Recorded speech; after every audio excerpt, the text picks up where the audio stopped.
Diyos, sang-ayon sa iyong kagandahang loob. Mga sala ko'y iyong linisin, ayon din sa pag-ibig mo sa akin. O buksan aking puso't isipan, pagsalansang ko'y aking kinikilala. Patawarin niyaring kasalanan, ako'y kaawaan, o mahal kong Diyos, sang-ayon sa iyong kagandahang loob. Mga sala ko'y iyong linisin, ayon din sa pag-ibig mo sa akin. Simulan natin ang ating pagdiriwang sa ngalan ng Ama at ng Anak at ng Espiritu Santo. Amen. Ang pagpapala ng ating Panginoong Hesukristo, ang pag-ibig ng Diyos Ama at ang pakikipagkaisa ng Espiritu Santo naway sumainyong lahat. At sumayo rin. Mga kapatid, tinipon tayo bilang kaanib ng angka ng Diyos.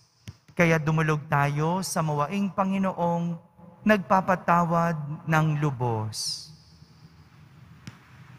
Sinugong tagapagpagaling sa mga nagsisisi, Panginoon, kaawaan mo kami. Panginoon, kaawaan mo kami. Dumating na tagapag-anyayang mga makasalanan ay magsisi. Kristo, kaawaan mo kami. Kristo, kaawaan mo kami. Nakaluklok ka sa kanan ng Diyos Ama para ipamagitan kami. Panginoon, kaawaan mo kami. Panginoon, kaawaan mo kami. Kaawaan tayo na makapangyarihang Diyos, patawarin tayo sa ating mga kasalanan at patnubayan tayo sa buhay na walang hanggan. Amen. Manalangin tayo. Ama naming makapangyarihan, sa pagganap nitong 40 araw na paghahanda at sa lakas na dulot ng iyong salita, ipagkaloob mong maitalaga namin sa iyo ang banal na pagtitimpi ng aming buong pagkatao, upang kami iyong laging marapating magkaisang diwa sa aming pagdalangin. Sa pamamagitan ni Jesucristo, kasama ng Espiritu Santo, magpa sa walang hanggan. Amen. Magsiupo muna po ang lahat. Pagbasa mula sa aklat ng Deuteronomio. Nagsalita si Moises sa mga tao, "Ngayon, mga Israelita, upang mabuhay kayo ng matagal at makarating sa lupaing ibinigay sa inyo ng Panginoon, unawain ninyong mabuti at sundin ang tuntuning itinuturo ko sa inyo.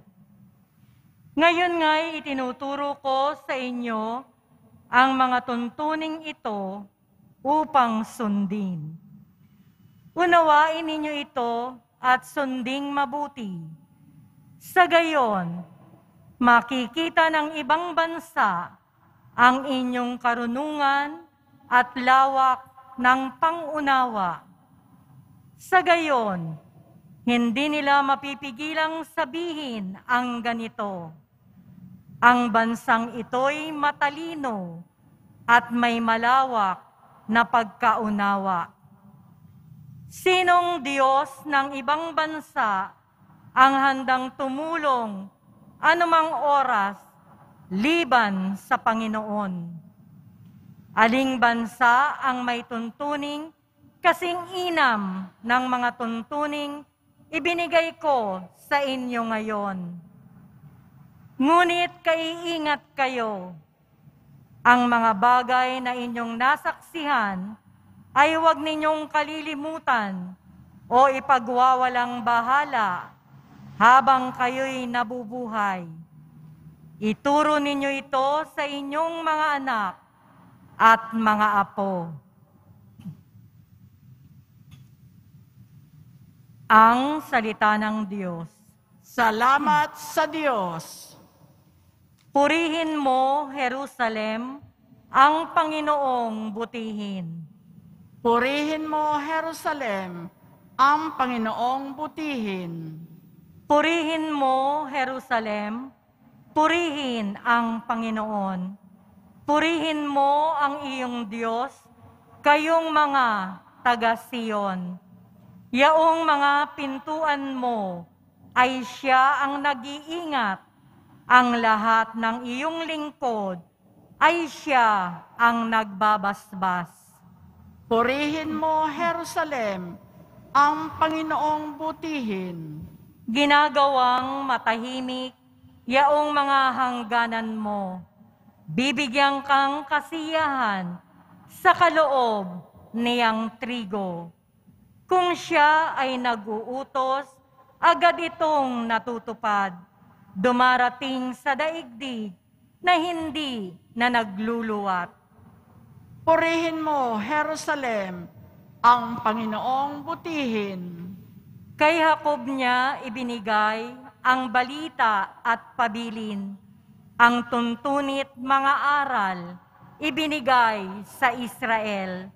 Ang ganitong karapatan ay wala ang ibang bansa, pagkat hindi nila batid ang utos na itinakda. Purihin ang Panginoon. Purihin mo, Jerusalem, ang Panginoong butihin. Magsitayo po ang lahat.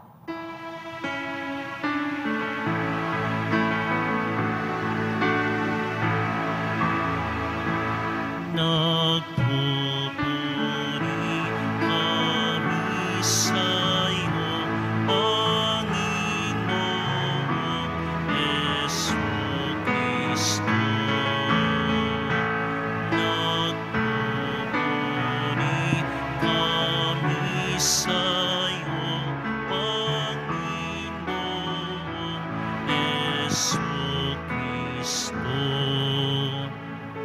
Salita mo, Kristong mahal, Espiritong bumubuhay, nagtutulot, umaakay,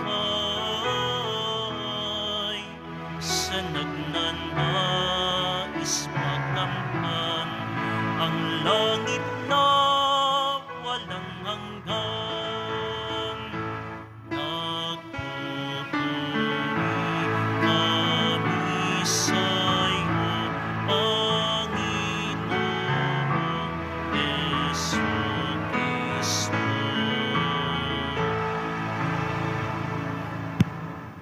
Sumainyo ang Panginoon. At sumayo rin. Ang mabuting balita ng Panginoon ayon kay San Mateo.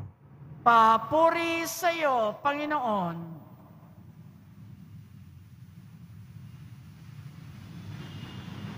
Noong panahong iyon, sinabi ni Jesus sa kanyang mga alagad, "Huwag ninyong akalaing na parito ako upang pawalang bisa ang kautusan at ang aral ng mga propeta. Naparito ako hindi upang pawalang bisa, kundi para ipaliwanag at ganapin ang mga iyon. Tandaan ninyo ito, magwawakas ang langit at ang lupa, ngunit ang kaliit-liitang bahagi ng kautusan ay di mawawalan ng bisa hanggat hindi nagaganap ang lahat. Kaya't sino mang magpawalang halaga kahit sa kaliit-liitang bahagi nito at magturo ng gayon sa mga tao, ay ibibilang sa pinakamababa sa kaharian ng Diyos. Ngunit ang gumaganap ng kautusan at nagtuturo na tuparin iyon ay ibibilang na dakila sa kaharian ng Diyos.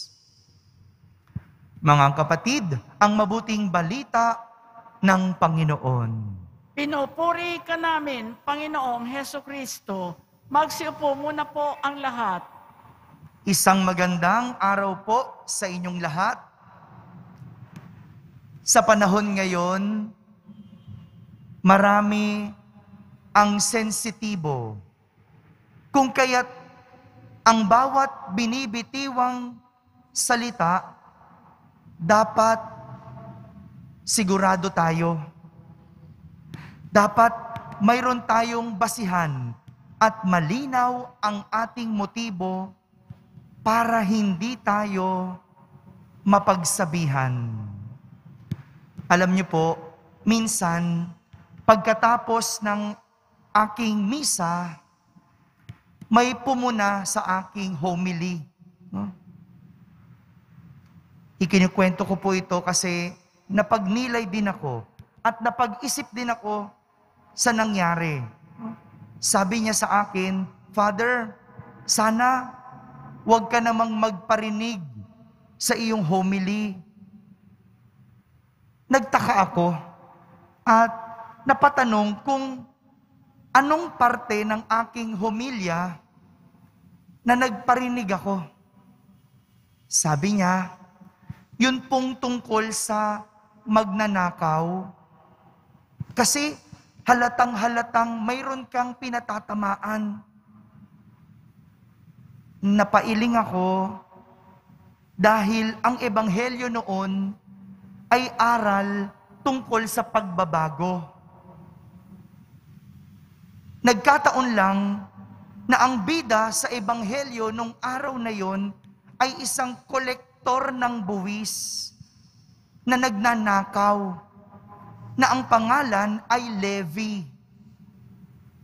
Maganda po yung kwento ni Levi, pero hindi ang kanyang kasalanan ang punto ng homilya, kundi ang kanyang pagbabago.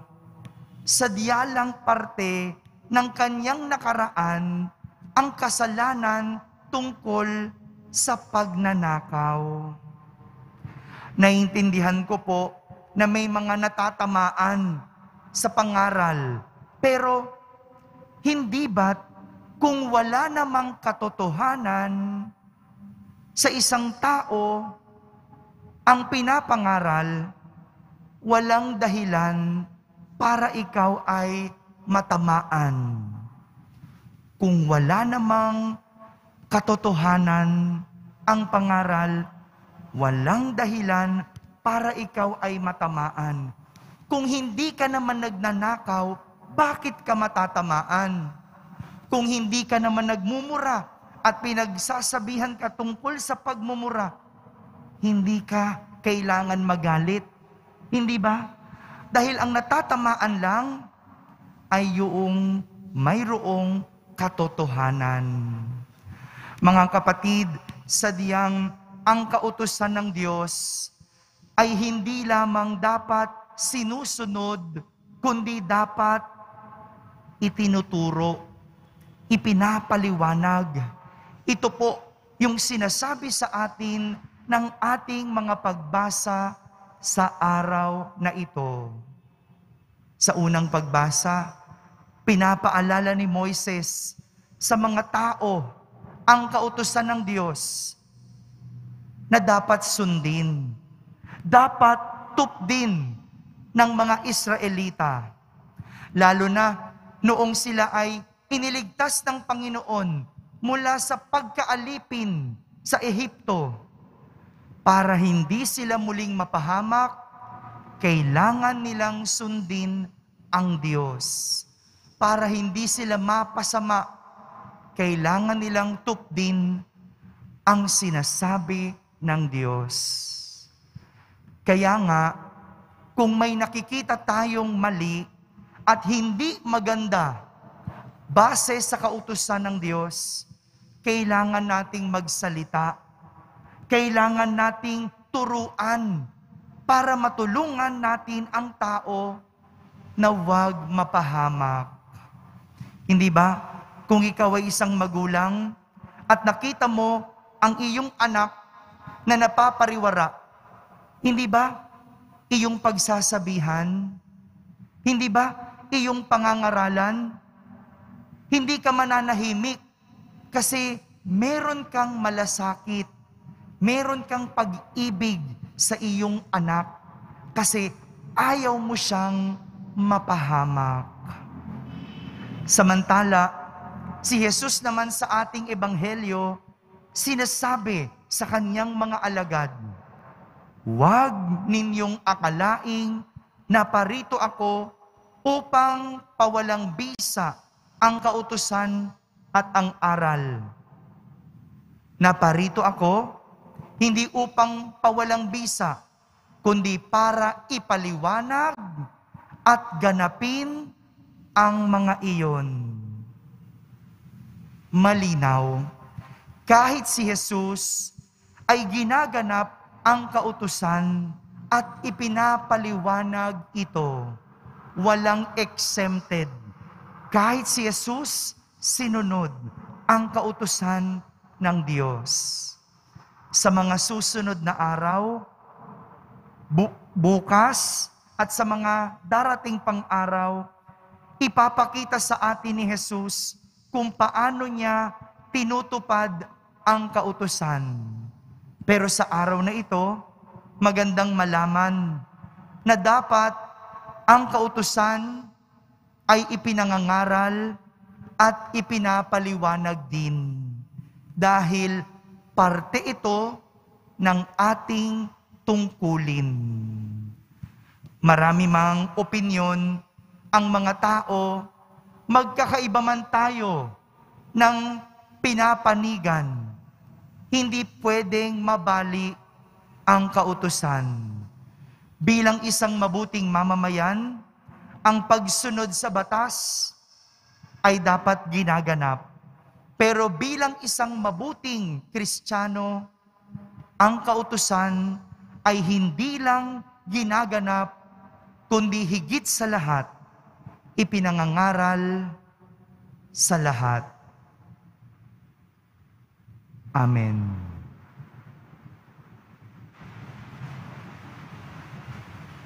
Magsitayo na po ang lahat. Minamahal kong mga kapatid, manalangin tayo sa Diyos na ating Ama, ang nagbibigay ng lahat ng mabubuting biyaya upang lagi nating sundin ang kanyang mga batas ng may bukas loob tulad ni Kristo. Ating sambitin sa bawat panalangin, Ama, loobin mong sumunod kami katulad ni Kristo. Ama, loobin mong sumunod kami katulad ni Kristo. Ang simbahan naway maghatid sa mga tao ng liwanag ni Kristo sa pamamagitan ng pangangaral ng Ebanghelyo. Manalangin tayo. Ama, loobin mong sumunod kami katulad ni Kristo. Ang mga mambabatas naway magsagawa ng mabubuting batas para sa kapakanan ng mga tao. Manalangin tayo. Ama, loobin mong sumunod kami katulad ni Kristo. Ang mga pinuno ng pamahalaan naway magpatupad ng mga batas at maghatid ng kalayaan at katarungan sa kanilang mga nasasakupan. Manalangin tayo. Ama, loobin mong sumunod kami katulad ni Kristo. Ang lahat ng tao naway makilala ang Diyos at sundin ang kanyang mga batas na nakasulat sa kanilang mga puso. Manalangin tayo. Ama, loobin mong sumunod kami katulad ni Kristo. Sa katahimikan, ating ilapit sa Diyos ang ating mga pansariling kahilingan.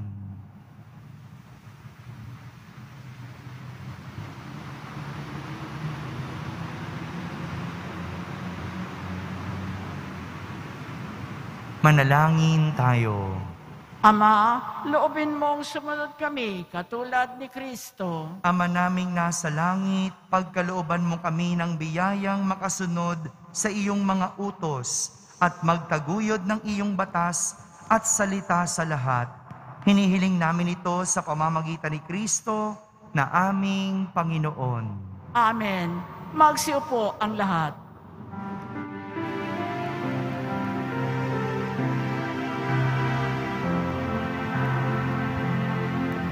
Sa'yo, Ama, aming handog, ang tinapay at alak na ito, handog ng iyong bayang sumasamot,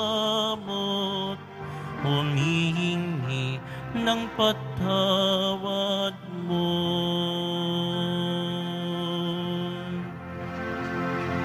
Sa pagsunod sa utos mo, nalulugod akong labis, di masukat ang galak ko, pagkat aking iniibig. Sa'yo, Ama, aming handog, ang tinapay at alak na ito, handog ng iyong bayang sumasamot, humingi ng patawad mo. Magsitayo na po ang lahat. Manalangin kayo mga kapatid upang ang paghahain natin ay kalugdan ng Diyos amang makapangyarihan. Tanggapin nawa ng Panginoon itong paghahain sa iyong mga kamay sa kapurihan niya at karangalan sa ating kapakinabangan at sa buong sambayanan niyang banal. Ama naming lumikha, tanggapin mo ang mga panalangin at alay ng iyong sambayanan at kami ipagtanggol mo sa mga ligalig sa buhay. Pakundangan sa paghahain ngayoy ipinagdiriwang sa pamamagitan ni Jesucristo kasama ng Espiritu Santo magpa sa walang hanggan. Amen. Sumainyo ang Panginoon. At sumayo rin. Itaas sa Diyos ang inyong puso at diwa. Itinaas na namin sa Panginoon. Pasalamatan natin ang Panginoong ating Diyos. Marapat na siya ay pasalamatan. Ama naming makapangyarihan, tunay ngang marapat na ikaw ay aming pasalamatan sa pamamagitan ni Jesucristo na aming Panginoon. Sa pagbabakasakali mong kami bubuti, isinugo mo si Jesucristo upang pangunahan kami. Bilang pagsunod sa iyong atas na bigay, ipinahayag ng iyong anak ang iyong kalooban na ang mga apit-dukha ay kanyang damayan. Ngayon ay iyong inihahandog ang pagkakataong aming maisaloob ang kanyang ganap at kusang pagdilingkod upang sa iyo'y lagi kaming makasunod.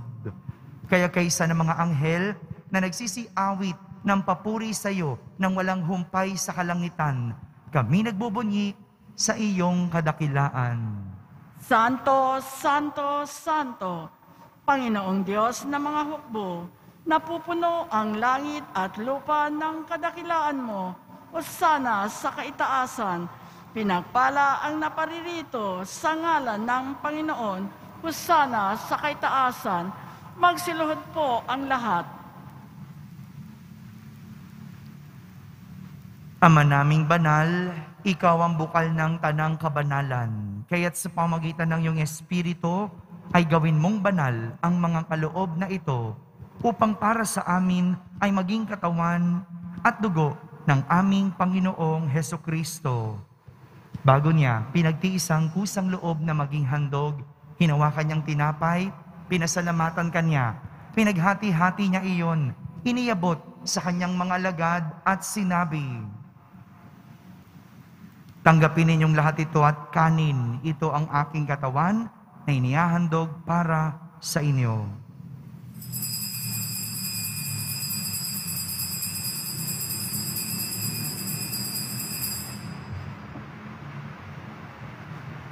Gayon din naman, nung matapos ang hapunan, hinawakan niyang kalis, muli kanyang pinasalamatan.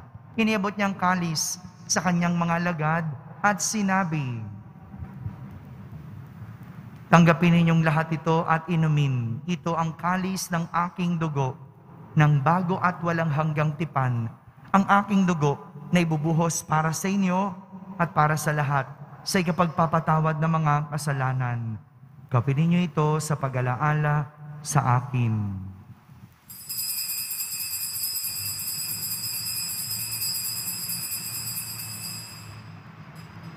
Magsitayo po ang lahat. Ipagbunyi natin ang misteryo ng pananampalataya. Si Kristo'y namatay, si Kristo'y nabuhay, si Kristo'y babalik sa wakas ng panahon.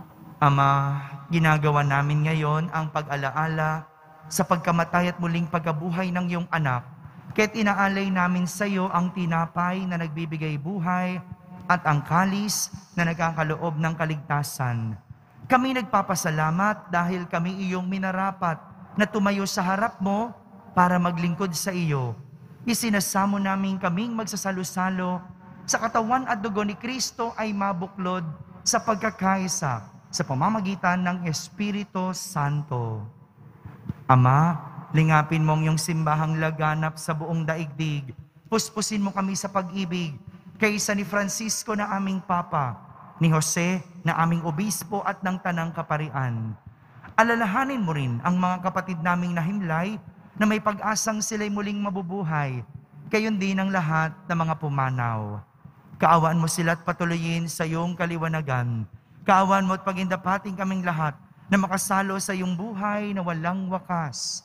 Kaisa ng mahal na Birheng Maria na Ina ng Diyos, ng kabiyak ng puso niyang si San Jose, kaysa ng mga apostol at ng lahat ng mga banal na namuhay dito sa daigdig ng kalugod-lugod sa iyo. May pagdiwang nawa namin ang pagpupuri sa kararangal mo sa pamamagitan ng iyong anak na aming Panginoong Hesukristo. Sa pamamagitan ni Kristo, kasama niya at sa Kanya, ang lahat ng parangal at papuri ay sa iyo, Diyos Amang makapangyarihan, kasama ng Espiritu Santo, magpa sa walang hanggan. Amen. Sa tagubilin ng mga nakahagaling na utos at turo ni Jesus na Panginoon natin at Diyos, ipahayag natin ng lakas loob.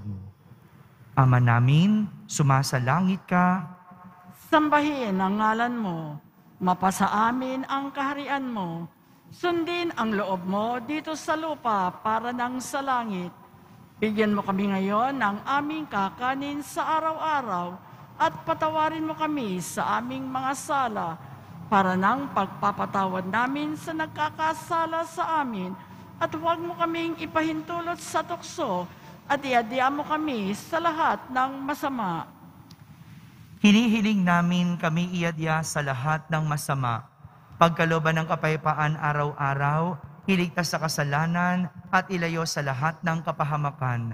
Samantalang aming pinananabikan ang dakilang araw ng pagpapahayag ng tagapagligtas naming si Hesukristo.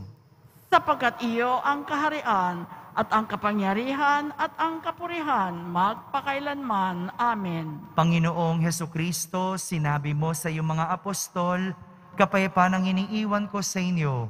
Ang aking kapayapaan ang ibinibigay ko sa inyo. Tunghayan mo ang aming pananampalataya at huwag ang aming pagkakasala. Pagkalooban mo kami ng kapayapaan at pagkakaisa ayon sa iyong kalooban, kasama ng Espiritu Santo, magpa sa walang hanggan. Amen. Ang kapayapaan ng Panginoon ay laging sumainyo.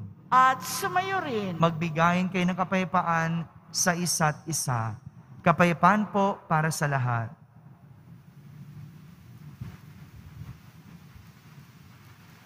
Kordero ng Diyos na nag-aalis ng mga kasalanan ng sanlibutan, maawa ka sa amin. Kordero ng Diyos na nag-aalis ng mga kasalanan ng sanlibutan, maawa ka sa amin. Kordero ng Diyos na nag-aalis ng mga kasalanan ng sanlibutan, ipagkaloob mo sa amin ang kapayapaan Magsiluhod po ang lahat.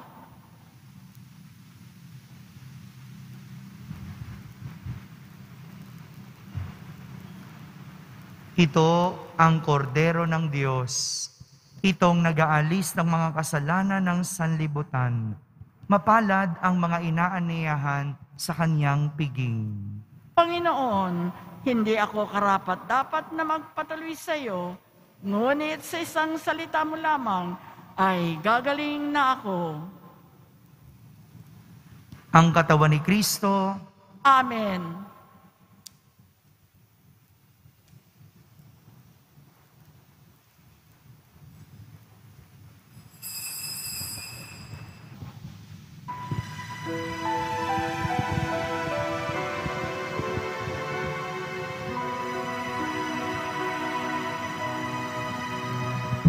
Ilikha mo kami ng sangbagong puso. Hugasan ang kamay na basa ng dugo. Linisin ang diwan sa halay ay puno. Ilikha mo kami ng sangbagong puso. Itindig mo kami, kaming iyong bansa. Akayin sa landas patungo sa kapwa. Iatid sa piging na iyong inihanda. Itindig mo kami, kaming iyong bansa. Amang Diyos, iyong baguhin ang taot daigdig. Sa banal na takot, sambang nangingindig. Ibalik ang puso't bayang nanlalamig. Likhain mong muli kami sa pag-ibig.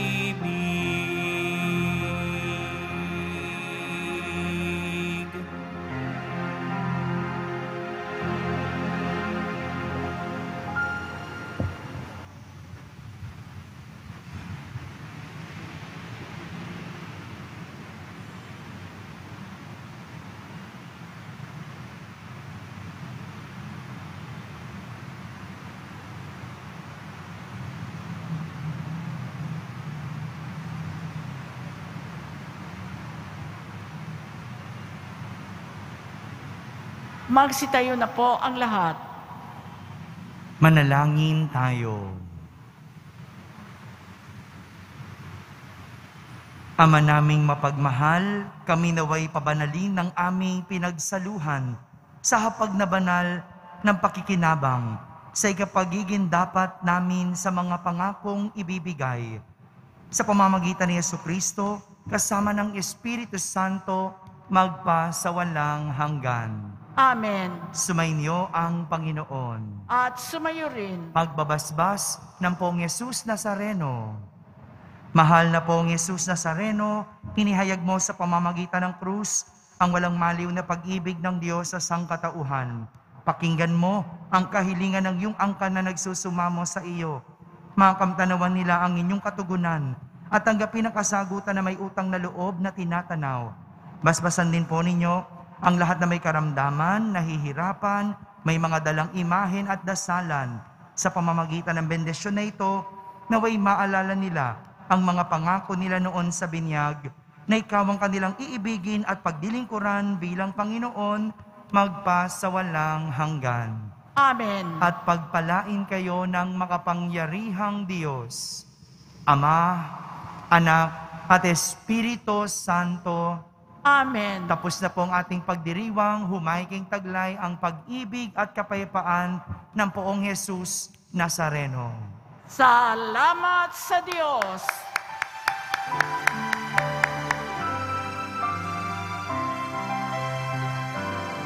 Nuestro Padre Jesus Nazareno, sinasamba ka namin,